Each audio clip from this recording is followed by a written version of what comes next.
तो नमस्कार दोस्तों, फिर से हाजिर हूँ एक सच्ची सी कहानी को लेकर। ये कहानी मुंबई के अंधेरी ईस्ट की है, राम गोपाल जी के जीवन से जुड़ी हुई। राम गोपाल की उम्र यही कोई 38-39 साल के अप्रॉक्स हो चुकी थी। शादी ये कर चुके थे, इनको कोई संतान नहीं था। चूड़ियों का कारोबार ये करते थे, होलसेल और फुटकर में भी बिजनेस काफी अच्छा खासा चल रहा था कि उसी बिजनेस के बदौलत ये मुंबई जैसे बेहतरीन सिटी में इनका एक बेहतरीन सा घर भी था। कोई फ्लैट नहीं, खुद की जमीन पर इनका 2 मंजिले का मकान था। महंगी गाड़ियां, ऐशो आराम की सारी चीजें, सब कुछ बहुत बेहतर था। मात्र 22 साल की उम्र से इन्होंने मुंबई में अपना काम शुरू किया था और 38 से 39 साल की उम्र तक एक बड़े सेठ बन चुके थे। लेकिन ऊपर वाले की क्या कहर था कि क्या कह लें कि इनको कोई संतान अभी तक नहीं हुआ था। ये अपने चूड़ियों की दुकान पर आ जाते थे 10 बजे, रात में 9-10 बजे तक, 11-11 बजे तक की दुकान पे रहते थे। इनकी पत्नी अकेले रहती थी, घर पे खाना पानी बनाकर इनके लिए रखती थी। जब ये शाम को जाते थे तो दोनों पति पत्नी एक दूसरे का चेहरा देख देख कर और उदास रहते हुए खाना खाते थे, क्योंकि इनको अभी तक कोई वंश नहीं हुआ था। बहुत दुखी रहते थे पति पत्नी दोनों। राम गोपाल जी जब अपनी दुकान पे आते थे तो इनके पास जो काम करने वाले वर्कर रहते थे वो हमेशा ये कहते थे, सेठ आप इतने उदास क्यों रहते हो, आखिर क्या दुख है आपको, इतना पैसा भी आता है, लक्ष्मी मेहरबान भी है तुम्हारे ऊपर। सेठ कहता कुछ नहीं, हर इंसान के जीवन में एक दुख होता है, बस कुछ दुख मुझे भी, उसी को लेकर मैं चल रहा हूं। राम गोपाल जी जो थे वो राजस्थान के रहने वाले थे, लेकिन बिजनेस इनका मुंबई में चल रहा था। 2-2 साल गुजर जाते थे लेकिन ये अपने घर पे नहीं जाते थे, क्योंकि इनके 2 और भाई थे। इनकी माँ बाप का देख रेख, इनकी बहनों का सब कुछ देख रेख भाई ही करते थे। हालांकि अपने माँ बाप को भी पैसा भेजते थे। एक दिन ये होता है कि ये दुकान पर तकरीबन दोपहर में 1:30 बजे बैठे हुए थे, लंच कर रहे थे। जब ये लंच किए तब एक इंसान आया, थोड़ा फटे फटे कपड़े पहने, जिसकी उम्र यही कोई अंदाजा लगाया जा सकता है 32-33 साल रही होगी। वो पहुंचता है, उसके बाद वहां इनकी दुकान की तरफ देखने लगता है। उसके चेहरे को देखकर राम गोपाल एकदम भावुक हो उठे और अपने एक आदमी को भेजते हैं गेट के बाहर कि जाके उससे पूछो कुछ भूखा वगैरह हो तो उसको कुछ पैसे दे दो या कुछ खाने पीने की चीज ला कर दे दो, वो खा ले। अब उनके राम गोपाल जी की दुकान से उनका ही एक वर्कर निकलता है और उस भिखारी जैसे दिखने वाले इंसान से कहता है कि तुम्हें क्या चाहिए, आखिर तुम कुछ परेशान हो, भूखे हो क्या, क्या बात है। वो पेट पकड़ता है और आंसू निकालने लगता है, कहता है साहब अब 2 दिन से कुछ खाया नहीं हो। तो राम गोपाल का वो आदमी कहता है ठीक है तुम यहीं बैठो, सेठ अभी तुमको कुछ ना कुछ खिलाएंगे। वो आदमी अंदर आता है राम गोपाल जी के पास और कहता है सेठ वो 2 दिन से कुछ खाया नहीं, बहुत भूखा है, ऐसा लग रहा है कि जैसे कि मतलब किसी ने उसको मारा पीटा भी बहुत हो। राम गोपाल जी खुद निकल के दरवाजे के पास आते हैं बाहर और कहते हैं कि क्या मामला है बताओ, तो भूखे हो, खाना खाना है। वो कहता है हाँ। कहते हैं पैसा दे दूं। कहता साहब मुझे पैसा नहीं चाहिए, मुझे बस कुछ खिला दो।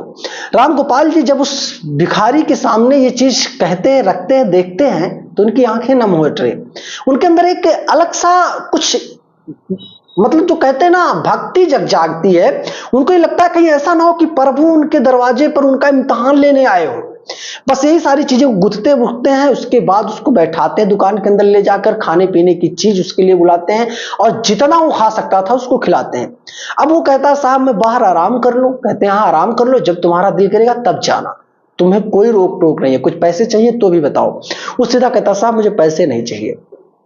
अब जाता है, खा पी करके बाहर एक कोने में आराम से बैठा रहता है। बैठे बैठे फिर वो नींद लेने लगता है।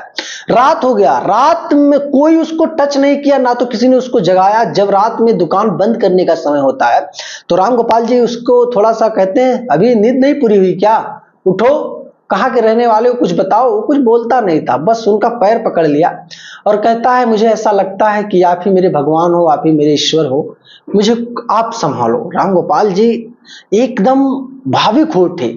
इनको लग गया वाकई में कि आज ईश्वर इनकी परीक्षा ले रहे हैं।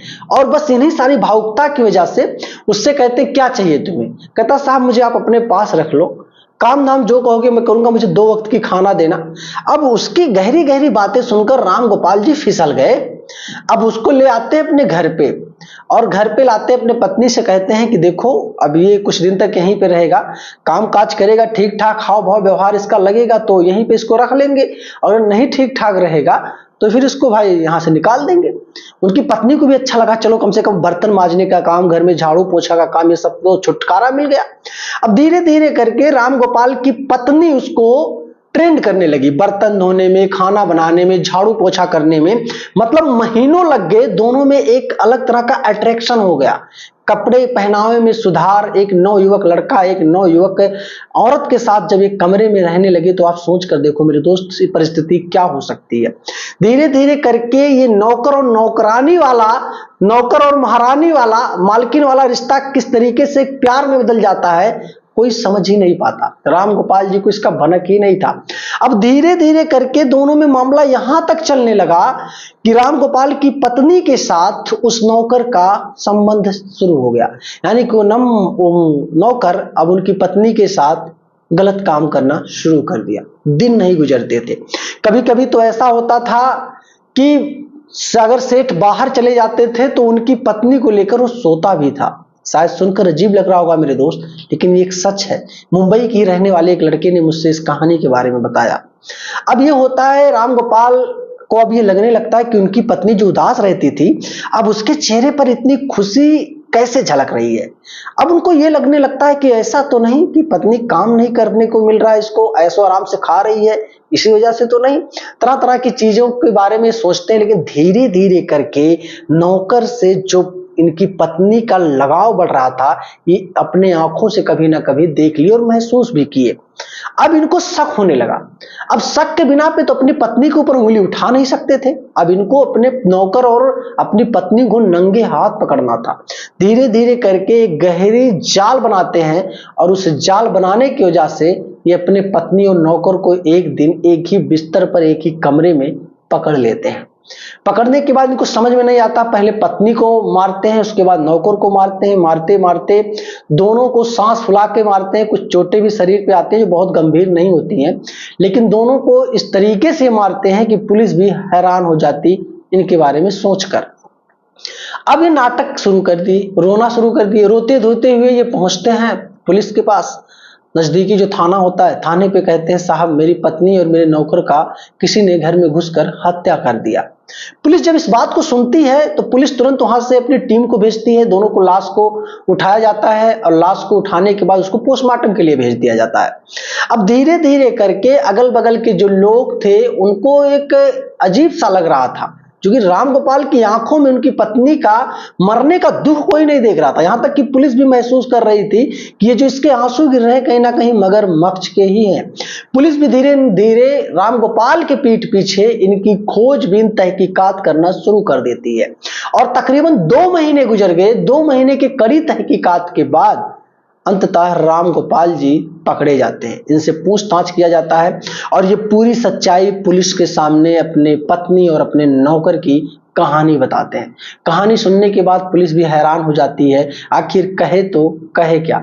हालांकि पुलिस राम गोपाल जी को बहुत सारी चीजों के बारे में बताती है कि आपको ऐसा नहीं करना चाहिए था, कानून को आपने हाथ में ले लिया, आप डिवोर्स भी दे सकते थे, छोड़ भी सकते थे, और भी रास्ते थे, लेकिन आप किसी का हत्या क्यों कर सकते हैं। राम गोपाल जी गिड़गिड़ाने लगे, रोने लगे, लेकिन अब तो पुलिस ने उनको पकड़ लिया, कर भी क्या सकते थे। अब भाई साहब पुलिस ने राम गोपाल जी के खिलाफ मुकदमा दर्ज करके इनको जेल भेज दिया और ये जेल में कब तक रहेंगे कोई पता नहीं है। अब इनका बिजनेस भी खत्म हो चुका, इनका घर भी मुंबई जैसे अच्छी सिटी में वो भी वीरान पड़ने लगा। इनके जो गांव के भाई थे, इनके माता पिता थे, वो सब लोग अब आ करके उस घर में रह रहे हैं और इनके बिजनेस को धीरे धीरे करके चलाने की कोशिश कर रहे हैं। दोस्तों आप सोच कर देखो, ऐसी कहानियां किसी के भी जीवन में हो सकती है। ऐसी बहुत सारी कहानियां आपने सुनी भी होगी, सिर्फ राम गोपाल जी अकेले व्यक्ति नहीं है। भारत में लाखों लोग इस परेशानी से ग्रसित है, मैं सच बता रहा हूं, लेकिन किसी किसी का पोल खुल जा रहा है, किसी किसी का पोल खुलने नहीं पा रहा है। सारे के सारे लोग उदास हैं। अब आप लोग कमेंट जरूर करना और ये बताना कि क्या राम गोपाल जी ने अपने नौकर और अपनी पत्नी के साथ सही किया था या गलत। कमेंट जरूर करना दोस्त। ये कहानी जब मैंने किसी व्यक्ति के माध्यम से सुनी, वो भी खास अंधेरी मुंबई का ही रहने वाला व्यक्ति है, उसने जब मुझसे बताया तो मैं काफी ज्यादा मुझे अजीब लगा और मैंने सोचा जागरूकता के माध्यम से, अवेयर की दृष्टि से आप तक ये कहानी मुझे पहुंचानी चाहिए, ताकि आप भी जागरूक हो और सोच समझ कर कोई भी कदम उठाओ। तो वीडियो पसंद आई है तो लाइक करना दोस्त, चैनल पे नए हो तो सब्सक्राइब करना। मिलूंगा जल्दी। जय हिंद।